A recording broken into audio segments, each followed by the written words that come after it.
नमस्कार। आज हम प्रथम वर्ष कला हिंदी साहित्य के प्रथम प्रश्न पत्र के अंतर्गत आदिकाल के विषय में जानकारी प्राप्त करेंगे। उसके अंतर्गत हम आदिकालीन साहित्य के बारे में जानकारी प्राप्त करेंगे।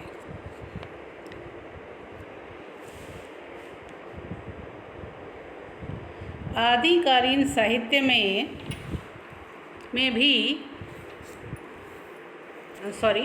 आदिकालीन साहित्य को हम 6 भागों में विभाजित कर सकते हैं, जिसमें प्रथम बिंदु है सिद्ध साहित्य, दूसरा है नाथ साहित्य, तीसरा जैन साहित्य, चौथा रासो साहित्य, पांचवा लौकिक साहित्य और अंतिम है गद्य रचनाएं।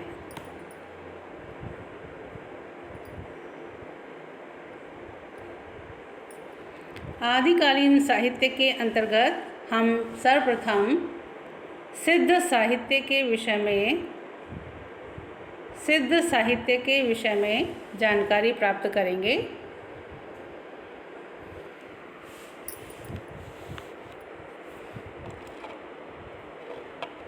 सिद्ध साहित्य क्या है, सर्वप्रथम इसे समझने की कोशिश करेंगे प्रस्तावना के अंतर्गत। महात्मा बुद्ध द्वारा स्थापित बौद्ध धर्म 2 शाखाओं में विभाजित था, हीनयान और महायान। महायान की अनेक उपशाखाओं में से एक वज्रयान शाखा प्रस्फुटित हुई। वज्रयान में वज्र शब्द हिंदू विचार पद्धति से लिया गया है। वज्र इंद्र का आयुध था, इसमें शत्रु विनाश की शक्ति थी। वज्र को मणि भी कहते हैं, जो ऐश्वर्य का बोधक था। यह अमरत्व का साधन था। बाद में वज्र का अर्थ बौद्ध का शून्यवाद हो गया। बौद्ध धर्म की इसी वज्रयानी शाखा के सिद्ध आचार्यों द्वारा सृजित साहित्य सिद्ध साहित्य कहलाता है।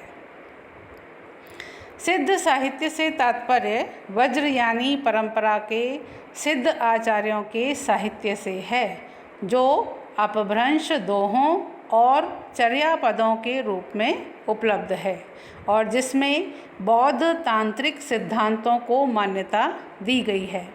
यद्यपि उन्हीं के समकालीन शैव नाथ योगियों को भी सिद्ध कहा जाता था, भाषाओं में शैव योगियों के लिए नाथ और बौद्ध तांत्रिकों के लिए सिद्ध शब्द प्रचलित हो गया था। उसी प्रसंग में सिद्ध साहित्य बौद्ध सिद्ध आचार्यों के साहित्य का वाचक हो गया। साधना में निष्णांत, अलौकिक शक्तियों से संपन्न तथा अति प्राकृतिक शक्तियों से युक्त व्यक्ति ही सिद्ध कहलाते थे।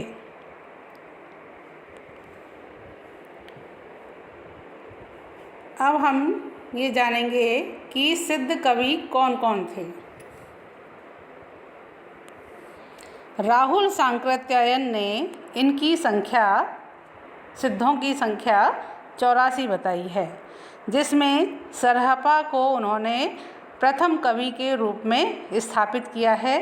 उसके पश्चात कण्हपा, शबरपा, लुइपा, डोम्भिपा, कुकुरिपा आदि को प्रमुख कवि के रूप में माना है। सिद्ध साहित्य का आदिकालीन साहित्य में क्या महत्व है, इसके विषय में जानेंगे। सिद्ध साहित्य की कुछ विशेषताएं हैं, जैसे सुखवाद के सिद्धांत, तंत्र मंत्र की निंदा, मन के संयम पर बल, बाह्य आचारों की कटु आलोचना, जाति पाति ऊंच नीच के भेद और बाह्य आडंबरों का विरोध, सामाजिक धार्मिक कृत्रिमता, घुटन, रूढ़िग्रस्तता के विरुद्ध तीखा व्यंग, गुरु के प्रति श्रद्धा, विनम्रता का भाव, रहस्य भावना और पंचमकार यानी मध्य, मांस, मत्सर, मैथुन और मुद्रा आदि की अभिव्यक्ति सिद्ध साहित्य की प्रमुख विशेषताएं रही है। सिद्ध साहित्य का क्या महत्व है, इसे हम जानने का प्रयास करेंगे कि सिद्धों ने अपनी रचनाओं में सभी धर्मों की निंदा की थी। उनके बाह्याचारों का उन्होंने खंडन किया था, जिसका प्रभाव परवर्ती साहित्य पर भी पड़ा। निर्गुण काव्य धारा के कवियों ने भी सिद्धों के अनुकरण पर धर्मों के बाह्याचारों की निंदा की है। दूसरा बिंदु है, सिद्धों की सहजावस्था के बहुत से तत्व और पारिभाषिक शब्द जो हैं वो निर्गुण काव्य धारा में ज्यों के त्यों आ गए हैं। तीसरा बिंदु, हिंदी साहित्य में वज्र यानी सिद्धों के प्रभाव से परकिया की भावना को महत्व दिया जाने लगा और उसी का प्रभाव रीतिकालीन कवियों पर दिखाई देता है। अगला बिंदु, सिद्ध कवियों में हठ यौगिक साधना अत्यंत विकृत रूप में पाई जाती थी। निर्गुण काव्य धारा के कवियों पर उसका भी थोड़ा बहुत प्रभाव पड़ा है। अगला बिंदु, सिद्ध चर्या गीतों में अधिकतर पूर्व मिश्रित भाषा का प्रयोग करते थे और दोहों में खड़ी बोली के समान अक्खड़ अपभ्रंश भाषा का प्रयोग करते थे। भाषागत यह भेद हमें निर्गुण संप्रदाय के कवियों में भी दिखाई देता है। अगला बिंदु, सिद्धों की भाषा को विद्वानों ने संध्या भाषा का नाम दिया है। सिद्धों के रहस्यवाद का प्रभाव निर्गुण धारा के कवियों पर भी पड़ा है। अगला बिंदु है, सिद्धों का शैलीगत प्रभाव विद्यापति, मीरा, सूर, तुलसी आदि तक माना जाता है। नेक्स्ट बिंदु, सिद्धों की प्रतीक योजना सर्वाधिक महत्वपूर्ण है। सिद्ध शून्यवादी होते थे, अतः उन्होंने अंतः साधना पर जोर दिया।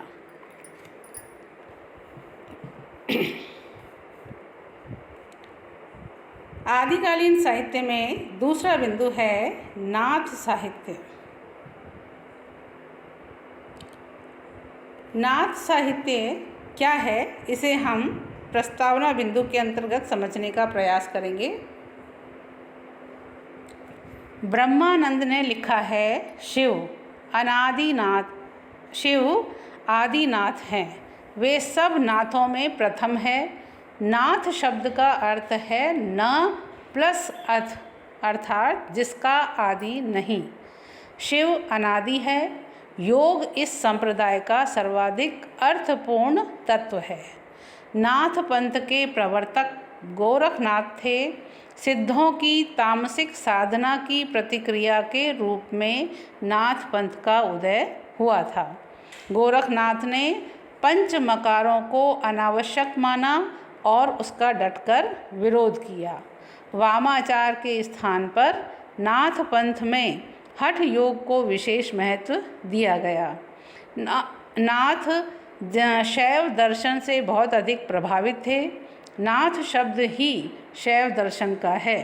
ये लोग आदिनाथ अर्थात शिवजी को ही अपने मत का प्रवर्तक मानते हैं। राहुल सांकृत्यायन ने नाथ पंथ को सिद्धों की परंपरा का ही विकसित रूप माना है। हजारी प्रसाद द्विवेदी के अनुसार नाथ पंथ या नाथ संप्रदाय के सिद्ध मत, सिद्ध मार्ग, योग संप्रदाय, अवधूत मत और अवधूत संप्रदाय आदि नाम भी प्रसिद्ध हैं। गोरखनाथ के नाथ पंथ का मूल बौद्धों की यही वज्रयान शाखा है। 84 सिद्धों में गोरखनाथ भी गिन लिए गए हैं। योगियों की इस हिंदू शाखा ने वज्रयानियों के वामाचारों से अपने को अलग रखा और ईश्वर प्राप्ति को लेकर हठ योग का प्रवर्तन किया। आचार्य रामचंद्र शुक्ल ने इस तथ्य को स्वीकार किया है। डॉक्टर रामकुमार वर्मा का मानना है कि नाथ पंथ से ही भक्ति काल के संत मत का विकास हुआ था, जिसके प्रथम कवि कबीर थे। इस मंतव्य का समर्थन कथ्य और शिल्प दोनों दृष्टियों से हो जाता है। नाथपंथी रचनाओं की अनेक विशेषताएं संत काव्य में यथावत विद्यमान है, जैसे हठ योग, विशुद्ध निवृत्ति मार्ग, ईश्वरोपासना के बाह्य विधानों के प्रति उपेक्षा, गुरु की महत्ता तथा योग साधना द्वारा कुंडलिनी जागृत करना और मोक्ष का आनंद प्राप्त करना आदि।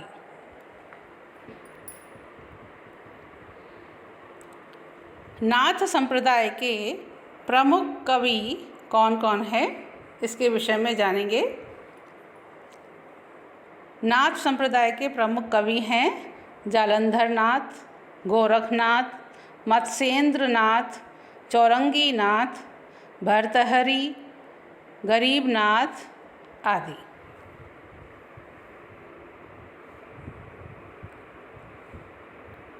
आदिकालीन साहित्य पर नाथ साहित्य का क्या प्रभाव पड़ा या उसका क्या महत्व है, इसे हम जानने का प्रयास करेंगे।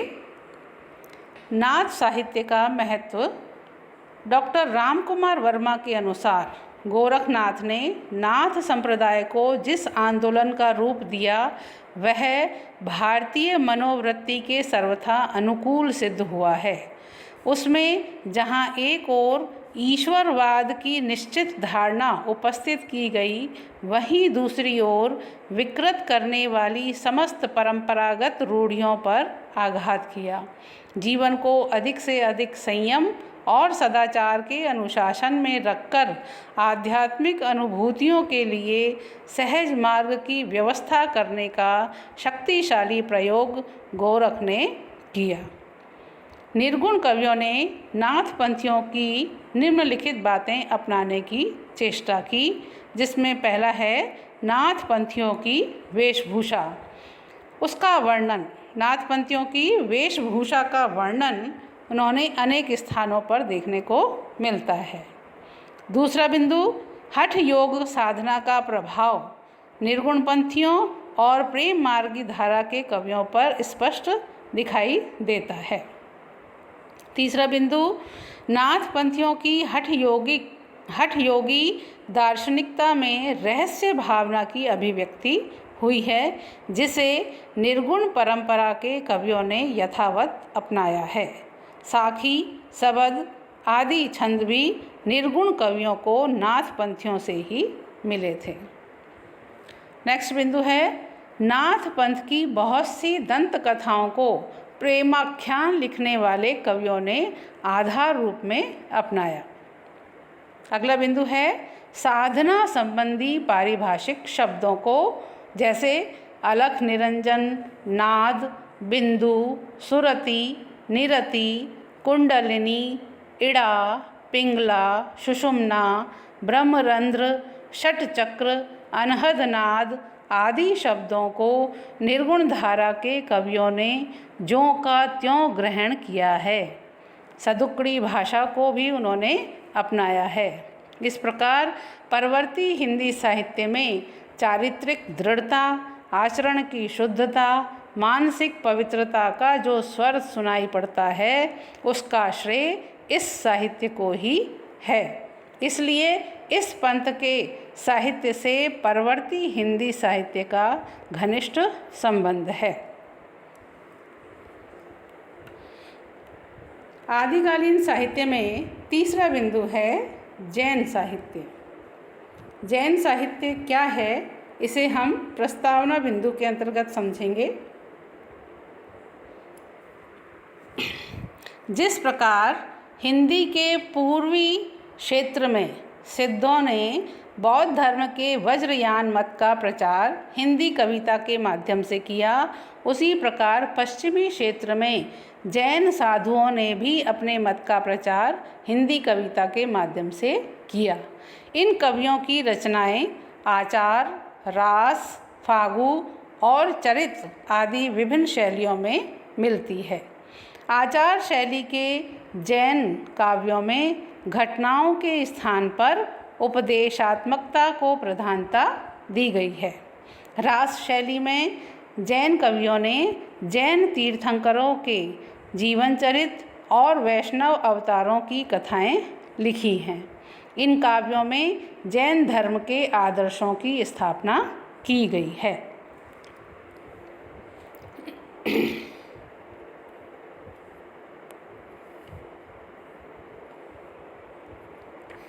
जैन धर्म के प्रमुख कवि कौन कौन हैं, इनके विषय में हम जानने का प्रयास करेंगे।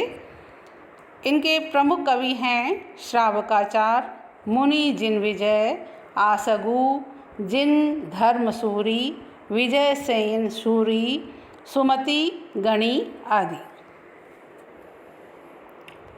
जैन साहित्य का क्या महत्व है आदिकालीन साहित्य में, इसे हम जानने का प्रयास करेंगे। जैन कवियों ने अपभ्रंश भाषा में चरित काव्यों की रचना की और हिंदी में प्रबंध काव्य परंपरा का सूत्रपात किया।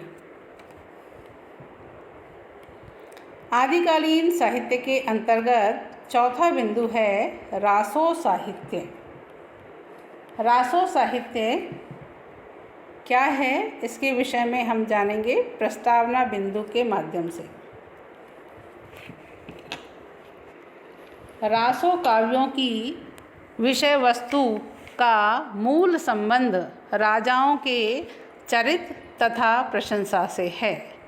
इनके रचयिता जिस राजा के चरित्र का वर्णन करते थे, उसके उत्तराधिकारी राजागण अपने आश्रित अन्य कवियों से उसमें अपने चरित्र भी सम्मिलित करा देते थे।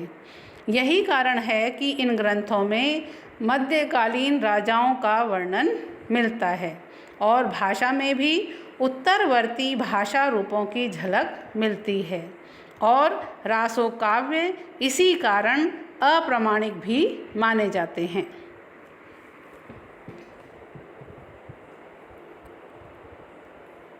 प्रमुख रासो काव्य कौन कौन से हैं, ये हम जानने का प्रयास करेंगे। तो प्रमुख रासो काव्य हैं दलपत विजय कृत खुमान रासो, नरपति नालय कृत बीसल देव रासो, शारंगधर कृत हमीर रासो, जगनिक कृत परमार रासो और चंद्रबरदाई द्वारा लिखा गया पृथ्वीराज रासो।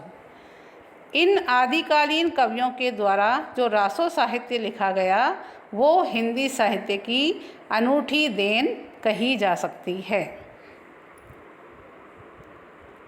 रासो काव्यों की क्या विशेषताएं हैं, इसे हम जानने का प्रयास करेंगे। रासो काव्यों की विशेषताएं सामंतों तथा राजाओं के शौर्य का अतिरंजित वर्णन इनमें देखने को मिलता है। उसके साथ साथ उनके विलास का वर्णन भी इसमें देखने को मिलता है। प्रचलित लोक काव्य शैलियों का प्रभाव इसमें दिखाई देता है।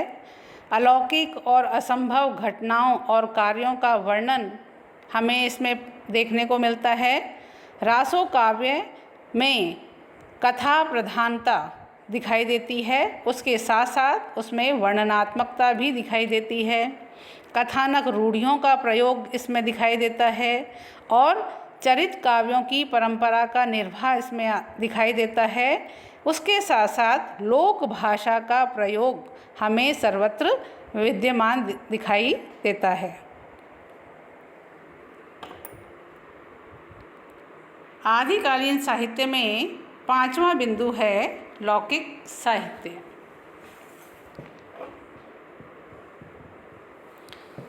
आदिकाल में स्वच्छंद रूप में लौकिक विषयों पर ग्रंथ लिखने की प्रवृत्ति भी मिलती है। यहाँ हम आदिकाल में उपलब्ध सभी लौकिक काव्यों का परिचय देकर इस स्वच्छंद धारा की प्रवृत्तियों को स्पष्ट करने का प्रयास करेंगे। इसमें पहली कृति है ढोला मारूरा दूहा।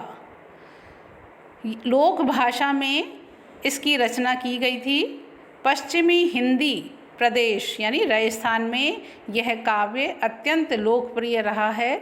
17वीं शताब्दी में कुशल राय वाचक ने कुछ और चौपाइयाँ जोड़ करके इसका विस्तार किया। इसमें ढोला नामक राजकुमार और मारवणी नामक राजकुमारी की प्रेम कथा का वर्णन है। यह लोक प्रसिद्ध प्रेम गाथा आदिकालीन श्रृंगार काव्य परंपरा की एक महत्वपूर्ण कड़ी है। इस काव्य में नारी हृदय की अत्यंत मार्मिक व्यंजना मिलती है। प्रेम का सात्विक किंतु सरस पक्ष विस्तार से प्रस्तुत हुआ है। ढोला मारूरा दोहा का मूल रूप दोहों में मिलता है। ये दोहे श्रृंगार रस की जो परंपरा आरंभ करते हैं वह आगे जाकर के बिहारी के काव्य में प्रतिफलित होती है। मारवणी के वियोग और संयोग के चित्र इन दोहों में अधिक भावपूर्ण बन पड़े हैं। हजारी प्रसाद द्विवेदी, नरोत्तम दास स्वामी, विश्वनाथ प्रसाद मिश्र आदि विद्वानों ने इस काव्य के भाव गांधीर्य को परिष्कृत लोक रुचि का प्रतीक माना है। लौकिक साहित्य में दूसरी कृति है जयचंद प्रकाश और जय मयंक जय चंद्रिका। इन कृतियों का राठौड़ारी ख्यात में उल्लेख मिलता है, किंतु अभी तक ये उपलब्ध नहीं हुई है। कहा जाता है कि प्रथम कृति की रचना भट्ट केदार नामक कवि ने की थी। रामचंद्र शुक्ल के अनुसार यह एक महाकाव्य था जिसमें महाराज जयचंद के प्रताप और पराक्रम का वर्णन था। इसी प्रकार की दूसरी कृति जय मयंक जस चंद्रिका की रचना मधुकर कवि ने की थी। दोनों ही ग्रंथ अभी तक उपलब्ध नहीं हुए हैं, किंतु राठौड़ी ख्यात में यह उल्लेख मिलता है कि दयाल दास ने इन्हीं ग्रंथों के आधार पर कन्नौज का वृत्तांत लिखा था। अतः इन कृतियों की रचना तो अवश्य हुई होगी, किंतु यह सुरक्षित नहीं रह सकी। तीसरी कृति है वसंत विलास।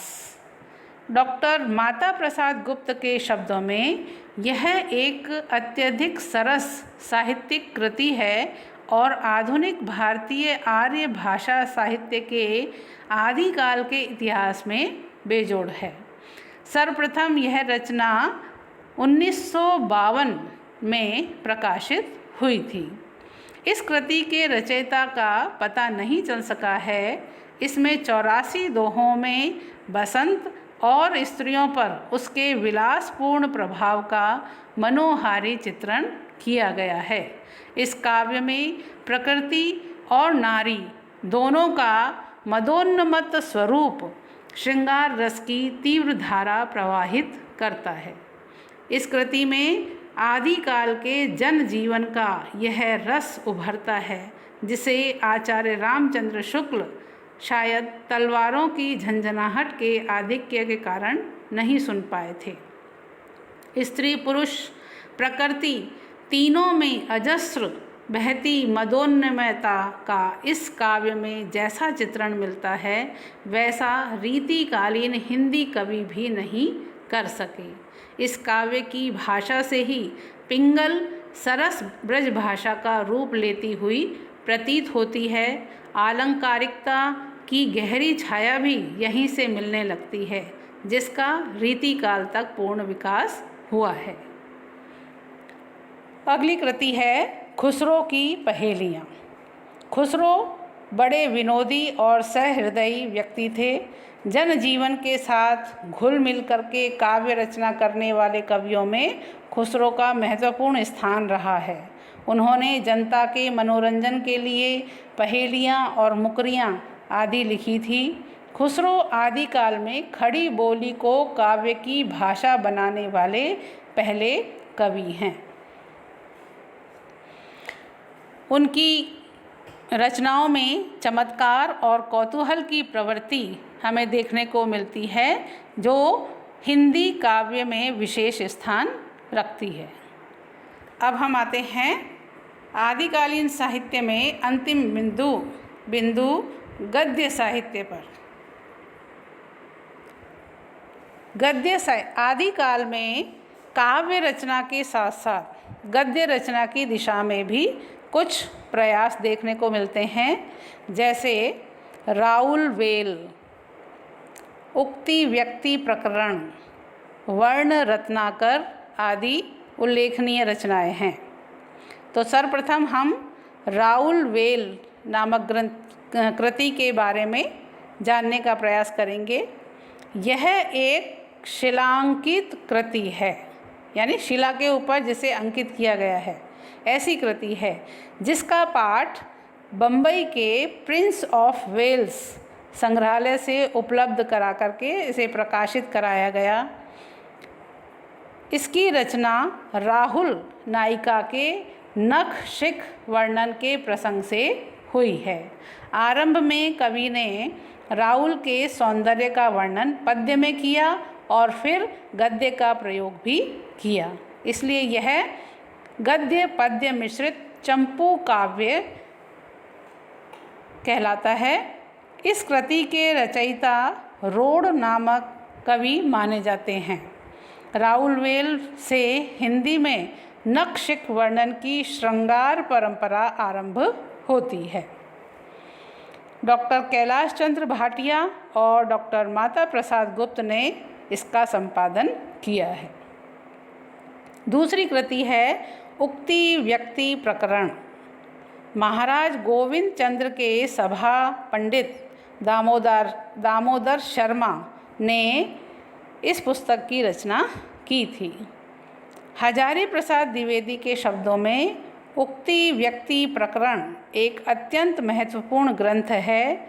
इसमें बनारस और आसपास के प्रदेशों की संस्कृति और भाषा का प्रभाव दिखाई पड़ता है और उस युग के काव्य रूपों के संबंध में भी थोड़ी बहुत जानकारी प्राप्त होती है। अंतिम कृति है वर्ण रत्नाकर। मैथिली हिंदी में गद्य की यह पुस्तक डॉक्टर सुनीति कुमार चटर्जी और पंडित बबुआ मिश्र के संपादन में बंगाल एशियाटिक सोसाइटी में प्रकाशित हो चुकी है। इसके लेखक ज्योतिरीश्वर ठाकुर नामक मैथिल कवि थे। इसकी भाषा में कवित्व, अलंकारिकता और शब्दों की तत्समता की प्रवृत्ति देखने को मिलती है।